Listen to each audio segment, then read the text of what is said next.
All right, everybody, welcome to the first actual episode of Legacy Redefined. And I'm your host, Edmund Lee. And what is this? Well, it's kind of like a podcast, but it's also just a channel that I've created because I have one major mission, which is to teach my son um, legacy lessons. Now, who is this channel for? Well, it's really for lessons that I can teach and leave my son regardless of what happens to me. Tomorrow's not promised. I want to make sure that I leave him information that he can use. This is my first time recording this, so hopefully people are watching. Hopefully it's actually going out. But I want to talk about what happened with Will and Jada Smith. Will and Jada Pinkett Smith, and what happened with Chris Rock and that whole thing. And I'm going to give my opinion on it from a legacy perspective. I've been studying legacy for over the last 15 years. I've spoken on many stages, several in the United States, several around the world. And I've created masterminds around the topic. But what I mean about my son is 2 years old, close to 2 years old, and I want to just put information out there that if he was to ask me what happened, or what's your thoughts on this, or what do you think about this, um, I want to be able to have a video left behind for him. So that means that this can empower other people. This can empower if you have a child, if you're in a home that you don't have a father in your home and you want, fatherhood advice. I'm going to be giving a lot of that. Brotherhood advice. If you're a single mom or a mom raising a son that maybe the father's not his life, I want to be able to give perspective on not only just pop culture, but on legacy, on finances, on I'm going to talk a lot about real estate and talk a lot about different financial literacy as well as emotional intelligence, and give a different perspective of uplift and empowerment on topics like this. Even if you are a father, this could be things that can create the discussion. I'm not what I would call an expert like that, because I believe that I won't even live long enough to become an expert in the area of legacy, because it's such a long lasting topic. But I will say that I've traveled to over 32 countries studying legacy. I've been to um, over 15 years doing it. However, this part is not about me. It is about putting my take on it. So let's just play the clip of what happened if you're not aware of what happened at the award ceremony with Will Smith. So let's just kind of go into that and let's see how and what happened. Jada, I love you. G.I. Jane 2, can't wait to see it. All right?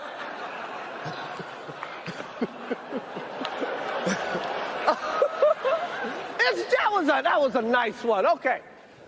Okay, so before we go any further, we're going to kind of break this clip down piece by piece. So if you didn't know about the G.I. Jane, that was when it was a military based movie, and the woman that was inside of the movie, she shaved her head. And I didn't even know why Jada had her head shaved, but now everybody does because obviously of this clip.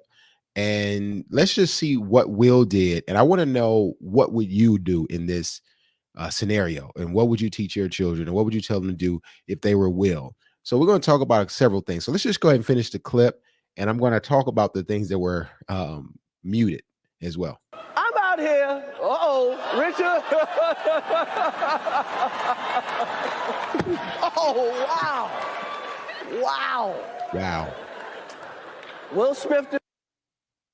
So he just said, basically, he just slapped the S out of me on TV. And Will, I saw the international versions basically saying, keep my wife's name out of your MF in mouth.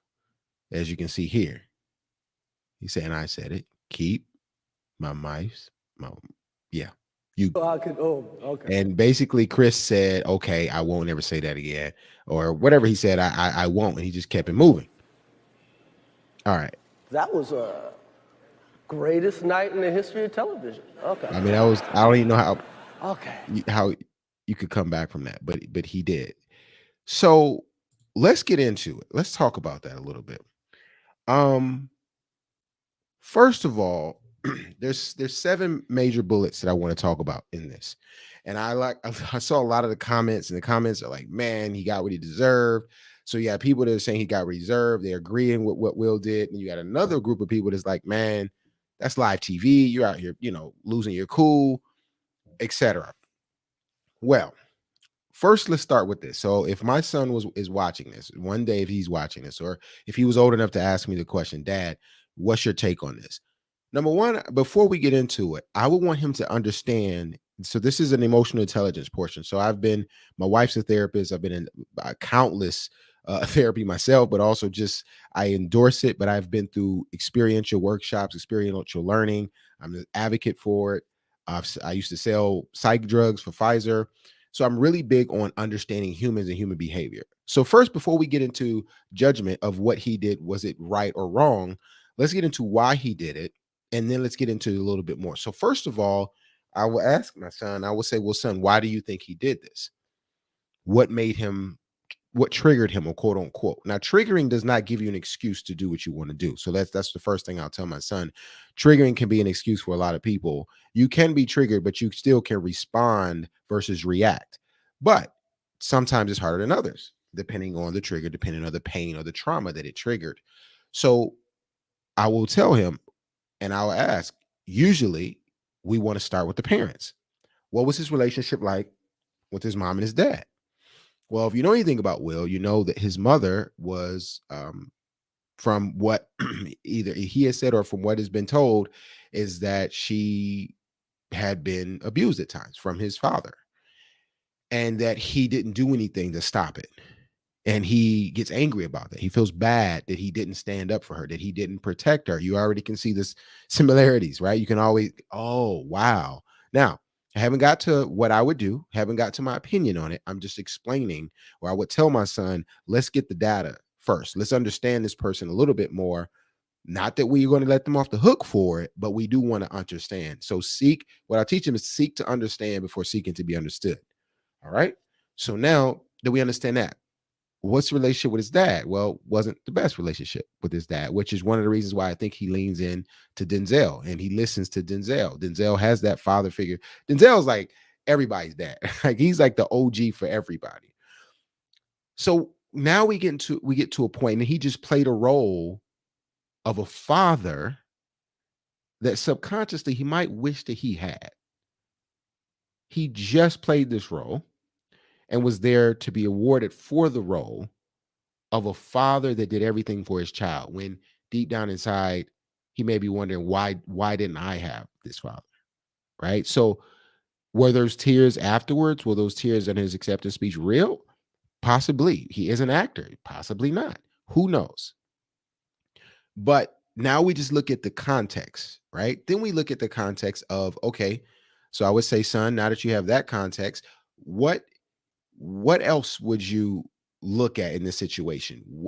There's other people at play. Chris Rock didn't fight. He didn't respond. He handled it in a very, very better than most people, right? He handled it very well. But then if you notice that Will laughed at first when he cracked the joke, but when he saw Jada's face, when she was hurt by it, what could that have triggered inside of him? This is what I would ask my son. And then she could say, wow, probably him seeing his mom's face. And exactly. Now, at that moment, he has to decide. And all I could do as a father is to hope to teach my son that all that we have in life are choices, right? Everything is a choice and a decision. And on each side of those, there's a set of possible outcomes, possible rewards, and consequences. So I'm not going to be there to make every decision for you. I'm not going to be there to guide you and to tell you exactly what to do for the rest of your life. So what I want to do is create morals and values inside of you that can, and even practices, even when you are triggered, how can you react or respond versus react? So if we're looking at this, we could look at it and say, well, on one decision, I can go up there and I can slap this dude, which is what he did. And I would say, son, what's the reward in that? What's the payoff? You get the emotional payoff. You get the masculinity. You get the bravado. You get the power. You get the domination. You get to walk off with that. Did you see him the way he walked off with "I protected. I did this." On the flip side, you could have gotten assault charge. You could be arrested. You could be taken away from the person that you're trying to protect physically, emotionally, mentally, and financially. You could have had your dream taken away, which was winning this award finally, which still is possible. You are literally slapping somebody in front of your coworkers, in front of the people that would hire you, in front of the producers. Every producer on the planet that hires or could hire Will is either watching that or will watch the replay or is either there live.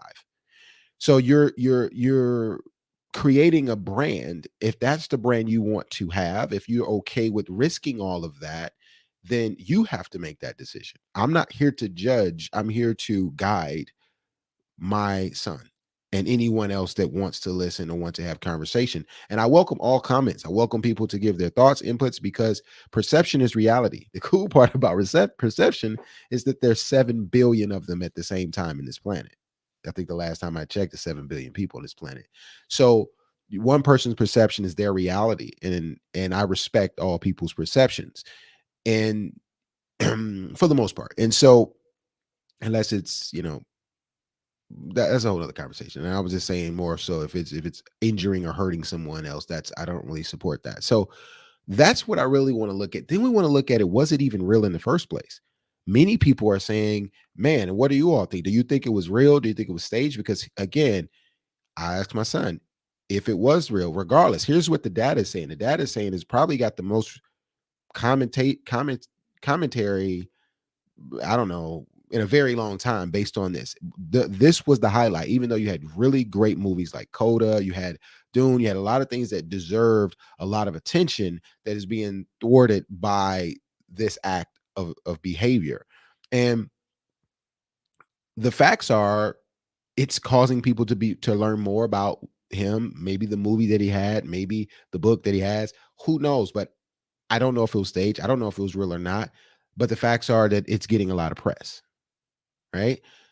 Regardless of what triggered that. The other thing is I'm not here to judge his action. I'm not here to play that game. But what I will say is that in the world of social media, one thing that I think we need to start teaching our children is not only emotional intelligence, but we need to teach people how to be media trained, how to speak in media, whether it's on your own accounts, on live television, etc.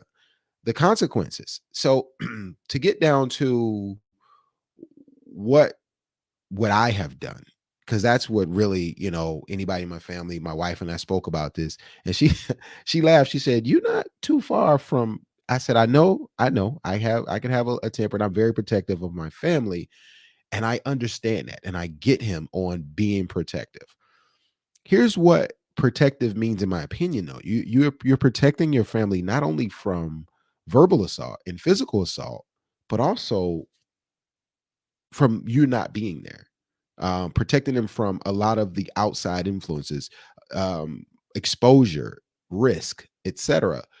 Him doing that now opens up more questions of why did he do that? Why was he triggered? So now more people are looking at the thing that they didn't want much attention to, or maybe, she did want attention to it, whatever.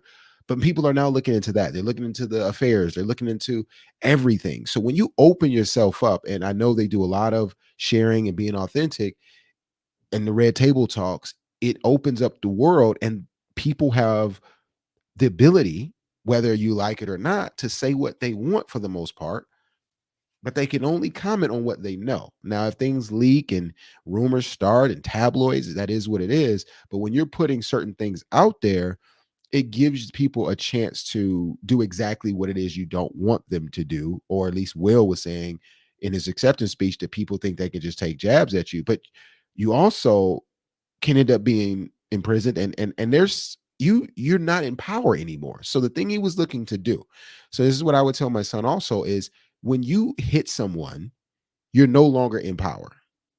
Here's why.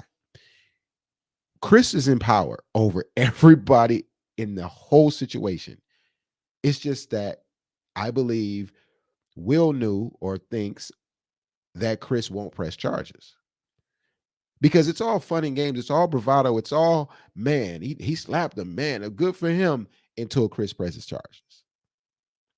And what I would tell my son is that a lot of people will press charges. depending on your environment, depending on who you're around, depending on how they feel. So you transfer the power that you were looking to obtain by becoming significant. Significant is one of the six human needs that we all need. And one of the easiest way to gain significance is to use violence. You don't believe me?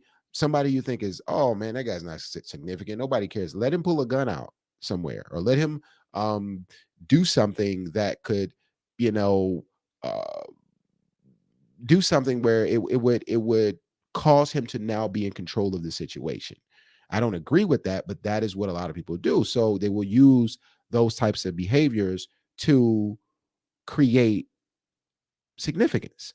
However, the flip side is actually happening when he who angers you controls you to the point where you do something that could alter your income, alter your standing with your colleagues, with your business associates, with your friends, with your family, with your network, with even your livelihood.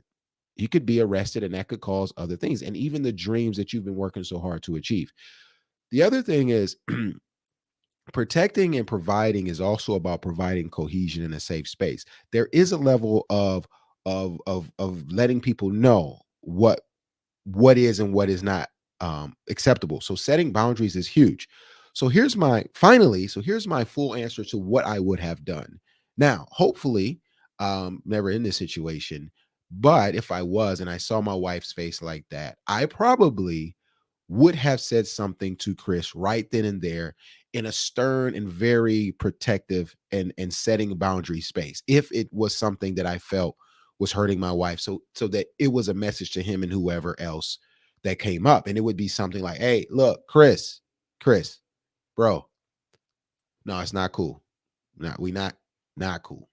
I mean, straight up, like something like that would and I know you're caught in the heat of a moment. It's tough to do that, but that would be you're on live television about to commit literally a crime. Okay. And people don't think of it that way. And I know it is what it is, but it is, and it can be very detrimental to his livelihood. So you have to think about how can I protect, stand up and set a boundary for my wife, but also protect her to what could happen to me and our earning power and our household if I were to act on what I really, really want to do. I don't blame Will for feeling the way he felt. It's just we have to take accountability. And again, this is how you do what you want to do. The second thing I would do is um, I would have a conversation offline with Chris um, about it, about that, and whoever else that maybe I felt like maybe had took jabs in the past, because they said that Chris took jabs in the past. Because Chris is a comedian. That's what comedians do, right? And that's another thing I want to tell. I'll tell my son, like, when you are a comedian, quote unquote, when you are cracking jokes on somebody else and you're not a comedian, doesn't matter if you're a professional or not, be prepared for someone to respond a certain way. I see people doing these prank videos and they think that they're just people just have to be okay with them pranking. And they don't. People don't have to be nice when you joke. Just because you're joking and kidding and whatever, you may trigger something that they just have had enough. So be prepared for that. And at the end of the day, this life is about you making your own choices and decisions and being okay with the consequences and the rewards. So I would love to hear though from everyone else. What do you one, put in the comments if you agree with what he did, yes or no, which is really the first level. But the second level is how would you have handled it? And if you have children, what conversations are you having with them? Are you telling them that, hey, if somebody offends you, somebody disrespects your wife, somebody disrespects your mom or whatever, it's okay to, just slap slap them, right? Is that okay, or should you do something differently? And I'll tie it into this. It's very interesting. I believe we're still in um uh, Women's Appreciation Month, I believe, and then last month was Black History Month. But I believe Black History Month and Women's Appreciation Month is every month. What month do we not appreciate um, just people? But on top of that, is it makes me think about Martin Luther King and what was said to him, the fact that he was all types of things happened. I can't even say it on here. Um, and called everything under the sun, and he still didn't respond in that manner. And it just made me realize how hard that must have been but that's also the reason why he has a street in every city. And now it's in the hood, but it's where it's where the culture is. Usually that's where Martin Luther King Street is, but we all have been on Martin Luther King Street in some city or not. But it's where the people are. It's where the culture is. Not just there. I mean, we're everywhere. But the bottom line is, I would tell my son to just think about the consequences and the rewards, and you have to be your own judge of, am I willing to do this for that? Because there are times that as a husband and as a father that I would use different methods, but that wasn't one of them. But I would love to hear from you all. What was you all thinking? This is my first one, and I just said, you know what, I'm just going to do it. You got to press record sooner or later. So, with that being said, we are going to close it out. I'd love to hear your comments. If you like it, you like it. If you subscribe, you subscribe. If you think this is cool, or you know somebody that has a son, or you know somebody that's a young man that could benefit from this, keep the discussion going and share it with someone. Comment below. I'd love to see the interaction. And if you like videos like this, I'd love to, make more of them. But regardless, I'm gonna make them anyway because I want my son to learn from me and hear how I view certain things. So please comment with what you would do, any advice you would give. I can learn from others as well. With that being said, this is Edmund Lee Legacy out. Stay tuned. I'll be doing more videos whenever I feel like I want to do another video. All right, take care. God bless.